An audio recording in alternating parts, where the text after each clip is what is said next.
婆上咗幾廿年啦嚇。係啊，真係幾廿年嘅。以前啲僆仔啲咁細個，而家啫抱孫啊，大佬大懶婆。當年嗰陣時仲喺桂林街嗰陣時，大家仲係30零40歲啊。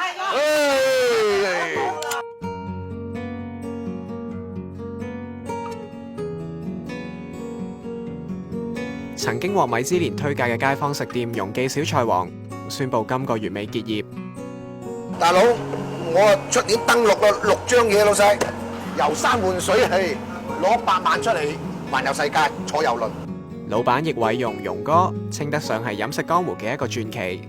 榮哥後生嘅時候已經入廚，因為避債投奔菲律賓，因緣際會得到當時嘅菲律賓總統馬可斯嘅御廚黃松引薦，進入總統府做廚。喺總統府做嘢嘅日子，榮哥發揮無窮無盡嘅創造力，鑽研出多道名菜，好似焗爐燒豬腩。今日喺各大小菜館食到嘅沙拉骨都係由榮哥所創。80年代馬可斯下台，榮哥返香港打咗幾年工之後，終於擁有自己嘅鋪頭。你哋香港人諗住點好巴閉，我覺得一啲巴閉都冇，又係咁樣做嘢，即係做嘢無他，中意做乜嘢都好。俾少少愛心落去，你睇糯米飯唔係牙刷，我唔話俾跟住糯米飯，你知唔知係糯米飯啊？省收收嘅。即使就嚟永休，榮哥都係孜孜不倦咁創造新菜式，好似呢一道鱷魚膠扒。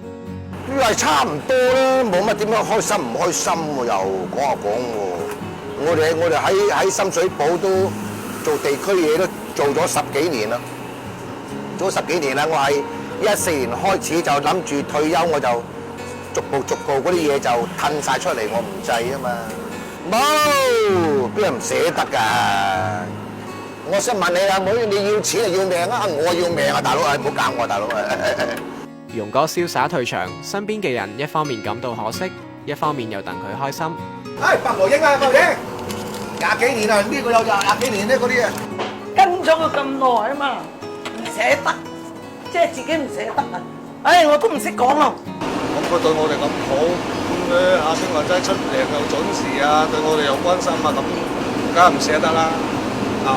戥佢開心嘅，因為佢太辛苦啦，真係好辛苦。成日都見到佢咧，好似我頭先咁樣左包右包，成日睇跌打，我都見到佢辛苦。又少一間啦，又少一間老字號咯。唔係，不過個禮拜嚟食咁解啫。咁你係咪熟客啊？飲茶我唔慣嘅，我要攬住條女飲茶嘅。同你老勁飲茶咧，犀利。